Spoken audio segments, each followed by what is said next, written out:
Assalamualaikum, selamat pagi. Anda bersama Kanalkom melihat hidup dengan pandangan baru. Kalau tidak baru, setidak-tidaknya kita mencoba memperbaharui dan menyegarkan kembali di tengah suasana yang memang kita memang harus terus bersemangat. Ini tidak ada pilihan lain ya kecuali itu ya. Alhamdulillah, semoga Allah memberi kita terus kekuatan dan inspirasi dan kemudahan dan apa saja yang kita harapkan yang terbaik, dan Allah tidak terhingga kekayaannya, kebesarannya. Jadi kita minta apapun itu Allah pasti tidak akan pernah tidak mampu memberikan, dengan catatan kalau kita ke iklan-iklan ada selalu syarat ketentuan berlaku. Ini menarik, ini syarat dan ketentuan berlaku. Nah, itu saya pikir itu berarti juga menjadi catatan kita bahwa tidak ada sesuatu yang tidak memiliki ketentuan-ketentuan dan kita bisa dapatkan dengan mudah begitu saja. Tapi lagi-lagi syarat dan ketentuan berlaku. Adik-adikku yang selama ini masih ogah-ogahan bangun pagi, sholat subuh, kemudian minta nanti sukses dan sebagainya, ya itu terkena pasal ini juga, seolah-olah berarti saya kan masih muda, macam-macam ya. Tapi tidak ada pilihan lain loh ya. Syarat dan ketentuan berlaku itu tidak berlaku khusus, tapi berlaku umum. Ya, segala puji bagi Allah Subhanahu wa Ta'ala yang telah memberikan kita apa saja dengan mudah ketika semuanya mahal. Contohnya oksigen, ya kan lagi ngetren nih ya, oksigen mahal, oksigen stok habis. Tapi bagi sementara yang kita tidak mengalami, oksigen itu gratis. Nah, bayangin ketika kita butuh, ya, kemudian kita sulit mendapatkan.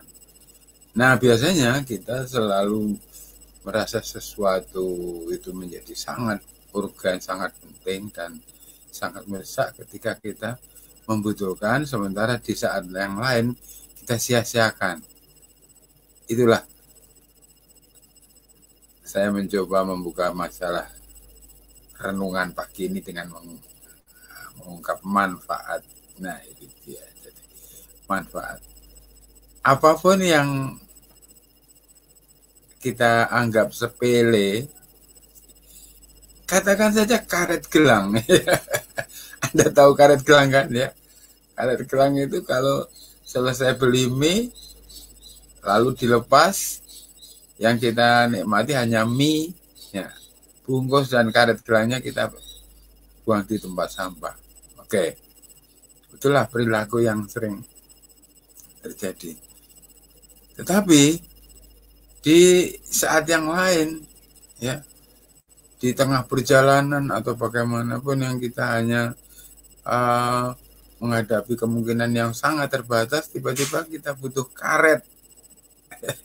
Entah untuk melepaskan, untuk mengikat apa ya, kaos sepatu atau apapun yang tiba-tiba longgar dan sebagainya, yang kalau itu kita tidak lakukan maka kita menjadi tidak nyaman. Nah, itulah maka kita merasakan bahwa hal yang biasanya kita anggap sepele itu ternyata bermanfaat. Banyak ya yang lain, entah itu paku. Pada saat kita butuh satu paku saja, kita lupa tempat menyimpannya, kita kebingungan. pada saat kita butuh apa ya,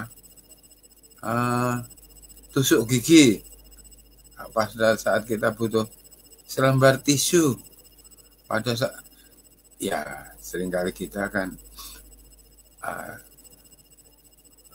menganggap hal-hal yang tidak berguna pada saat tertentu itu, kemudian baru menyadari gunanya pada saat yang lain.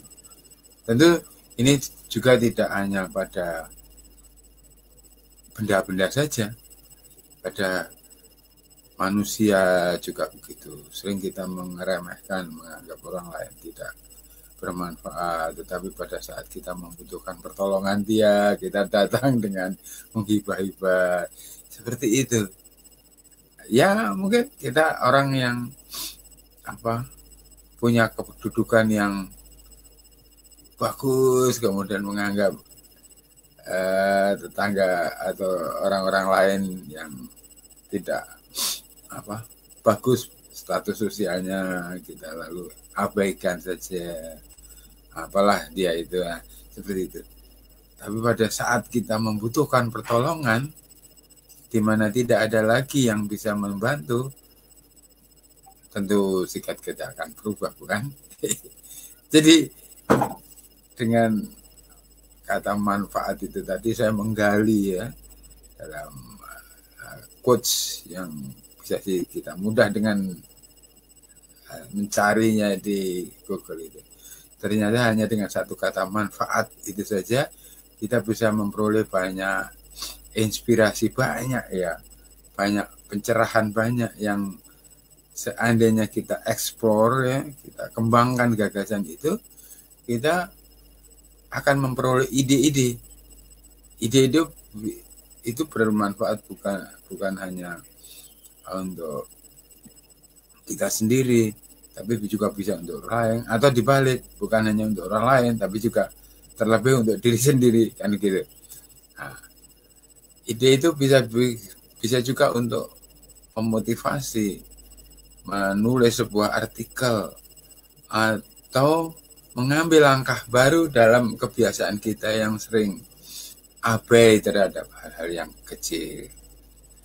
Ya, kadang-kadang saya sendiri merasakan begini, karena ingin mendayagunakan hal-hal yang tidak berguna, ya, sehingga kita menyimpan saja sisa-sisa yang entah itu kaleng, entah ini ya, sehingga menjadi bertumpuk lalu tidak termanfaatkan. Nah, ini tentu saja akan menambah masalah.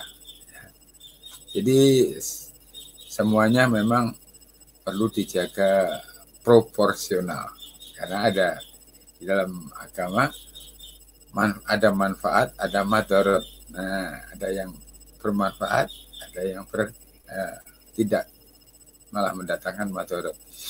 Tapi ini selalu bersinggungan ya, bersinggungan, tergantung konteks dan situasi dan penyikapannya saja ya. Nah, tentu kita harus memang bisa membedakan mana yang bermanfaat, mana yang madarat. Nah, ya, jadi misalnya kita berdiam diri itu seolah-olah tidak,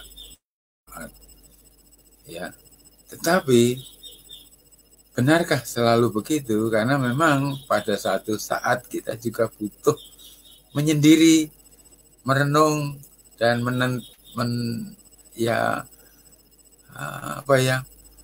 merefleksi. Kalau hanya sibuk terus kita melupakan segalanya, seolah-olah kita menjadi bermanfaat, padahal tidak, karena berlebihan itu juga tidak bagus ya, kita bisa kehilangan waktu untuk beristirahat dan seterusnya. Jadi lagi-lagi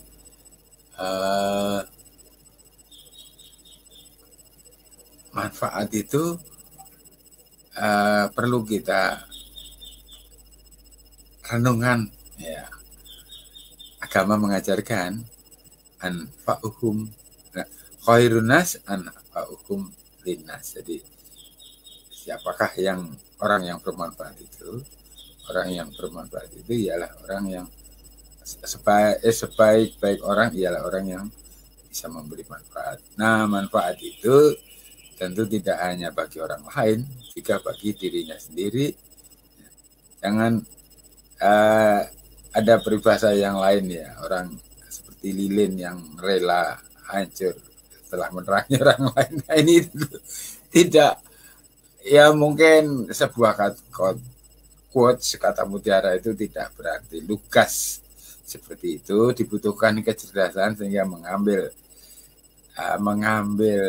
kesimpulan dengan cara yang salah juga menyesatkan. Jadi kita harus arif memaknainya ya. Nah, sahabat-sahabat, mengapa setiap orang harus bermanfaat? Karena ketika dia merasa tidak bermanfaat, keberadaannya tidak berguna, maka dia kehilangan daya, semangat kerja, semangat hidup, semangat apapun ya. Karena merasa keberadaannya tidak berguna baik bagi diri sendiri apalagi untuk orang lain. Jadi yang pertama tentu saja kita harus berguna bagi diri sendiri kita sendiri, misalnya dengan menjaga kesehatan. Dalam situasi seperti ini tentu Anda tahu apa yang harus Anda lakukan. Anda tidak perlu mengkampanyekan lagi apa yang baik dan tidak baik, karena di medsos informasi berlimpah, kita tinggal mengambil mana yang benar, mana yang tidak kan? Ya.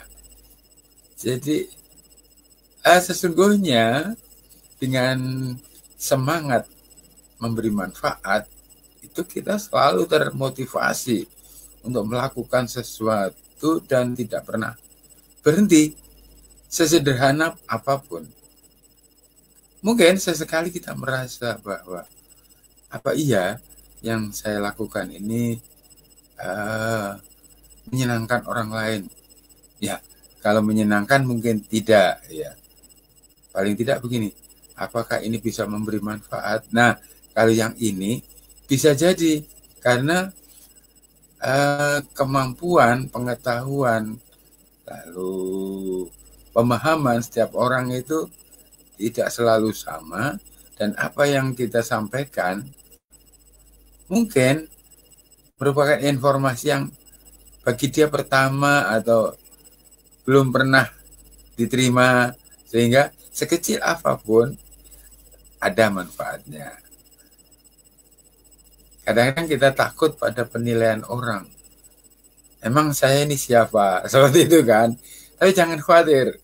Karena di tengah-tengah berbagai macam penilaian itu, ternyata ada orang yang diam-diam ya menaruh perhatian. Nah, itu dia. Jadi yakin sajalah bahwa apa yang kita lakukan itu memberi manfaat dengan catatan tentunya bahwa memang sesuatu yang akan kita sampaikan itu ada mengikuti norma-norma, kaidah, manfaat dan lainnya telah kita renungkan sebelumnya. Kalau perlu kita kaji lewat sumber-sumber yang kita bisa dapatkan, tidak begitu saja. Karena alih-alih ingin menyampaikan sesuatu yang kira-kira bermanfaat, ternyata setelah begitu bersemangatnya kita membagi, ternyata itu sebuah kebohongan.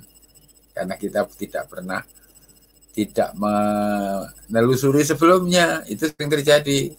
Seperti seorang anak-anak yang selalu berebut dengan temannya, aku tahu duluan, aku dulu. Tapi itulah anak-anak. Tapi kita sebagai orang dewasa tentu tidak berperilaku seperti mereka, karena ketika kita menyampaikan sesuatu, kita memiliki pertimbangan tertentu tentang manfaat, kebaikan, keutamaan, dan kebenaran. Ya toh? Tidak hanya terdorong saya ingin menyampaikan sesuatu pertama seperti yang sering diingatkan oleh medsos itu. Jadilah orang yang pertama memberi komentar. Tunggu dulu. Dia akan memakai algoritma yang robotik. Jadi dia mengukur perilaku dengan cara menghitung. Tetapi kita kan bukan robot yang tidak bisa dihitung dengan kalkulasi seperti itu. Jadi memang ada saat di mana walaupun kita tahu kita tidak akan menyebarkan terlebih dahulu setelah kita menimbang manfaatnya. Jadi bahkan untuk memberi pun kita juga tidak serta-merta memberi, karena banyak hal ya yang kadang-kadang di luar ekspektasi kita. Ya, misalnya begini, saya pernah memberi seseorang itu sebuah baju ya. Tiba-tiba orang itu mungkin tersinggung ya. Sudahlah Pak, Bapak pakai saja sendiri. Ya, mungkin saya juga salah karena melihat punya underestimate ya. Dan ternyata orang itu bukan tidak mampu, tetapi karena memang kebiasaan dia berpakaian yang humble seperti itu. Ya, karena pekerjaannya tidak menuntut penampilan yang lebih. Nah, dalam seperti itu kan kita nggak bisa serta-merta ya. Nah, juga di dalam banyak hal seperti itu yang terjadi. Baik, sahabat-sahabat, moga-moga yang sedikit ini menginspirasi, dan saya selalu membiasakan untuk mengisi sedikit apapun hari-hari saya dengan celotehan kecil yang seperti ini. Selain untuk melatih, saya sendiri juga berharap bahwa yang sekecil apapun ini bisa memberi manfaat. Karena ingat tadi, khairun nas anfa'uhum linnas. Dan di dalam kemudahan, di dalam kesukaran ada kemudahan, dan itu diulang beberapa kali. Ya. Dan ada satu ayat lagi ya, yang di dalam Al-Quran itu bahwa berwasiatlah dalam kebenaran, watawasau bil haqqi watawasau bis sabr. Nah, seperti kan begitu ya. Assalamualaikum warahmatullahi wabarakatuh. Selamat pagi, semoga hari Anda baik semua, dan kita pagi hari ini bisa memanfaatkan diri kita sebaik-baik mungkin.